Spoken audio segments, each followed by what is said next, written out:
Now that I've walked through an example of what not to do with respect to concurrency with our BuggyQueue use case, let's talk about what we learned from that motivating example. And this will just kind of summarize some of the complexities that arise when you start using concurrent programs, such as the BuggyQueue one we just looked at.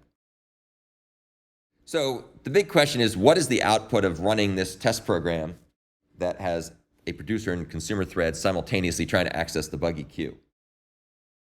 Well, depending on a whole bunch of different things and how the tests are run and whether you have one core or multiple cores or so on, it's likely that you'll either get a hang or some kind of weird exception. Most likely some kind of weird exception. So when I ran this at one point, I got a Java null pointer exception somewhere in the linked list implementation under remove, and that's because crazy things were going on and the access to the internal state was not properly synchronized. And why that's a problem is because there's no protection against these critical sections, which is everything between the open curly brace and closed curly brace in the offer and poll methods. And so when they're run concurrently, chaos and insanity results. And in fact, if you go look at the documentation for linked list, you'll see it says, note this implementation is not synchronized. If multiple threads access a linked list concurrently, and at least one of the threads modifies the list structurally, meaning changing its values or changing its, like adding or removing elements to the list, it must be synchronized externally. And then it clarifies what a structural modification is. A structural modification is any operation that adds or deletes one or more elements. Merely setting the value of an element is not a structural modification. So if you modify, you add an element to the list, you remove an element from the list, that is going to be a problem.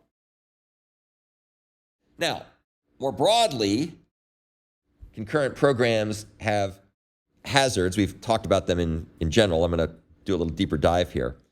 They're hard to develop and debug due to various complexities that are both inherent to concurrent programming as well as things that are accidental complexities.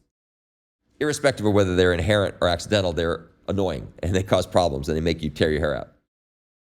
We've talked before about deadlock, which occurs when two or more competing actions, think threads, are each waiting for the other to finish, and thus none ever do.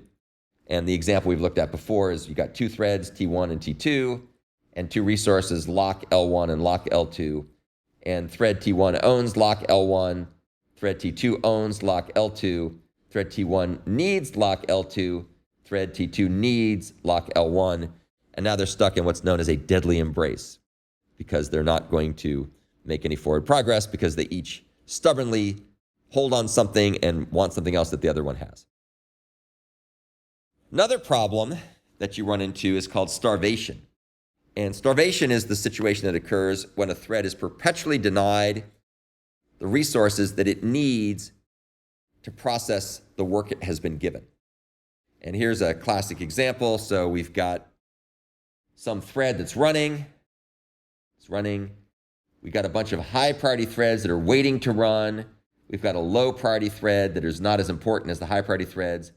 And whenever it's time for the thread scheduler to pick a thread to run, it'll pick one of these guys, the high priority threads that are waiting to run. And therefore, this poor low priority thread will starve over time because it doesn't have a chance to run. So that's called starvation. The other thing we've talked about zillions of times now are race conditions, where you get problems if shared mutable state is corrupted based on the way in which the threads get scheduled to run. And as I think I've mentioned this many times before, but I'll say it again just for completeness here. The more parallelism you have in your system, the faster race conditions in your code will be manifest. So if you have a single core, you could very well have race conditions in your code, but it might be the case that the sequence of the timing of threads is not enough to evoke that behavior.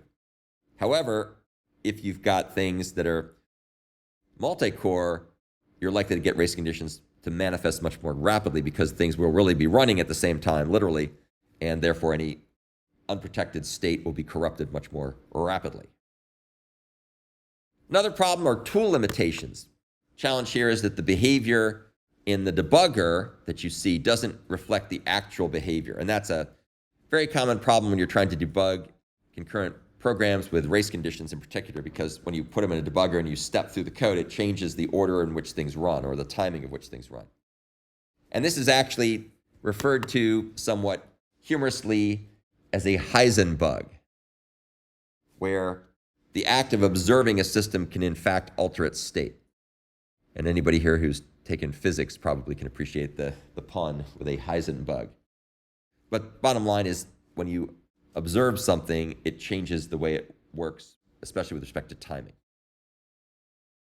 Some of these complexities, not all of them, but some of them can be fixed by applying Java's built-in monitor object mechanisms. So you can get rid of race conditions pretty easily by using synchronized methods and synchronized statements.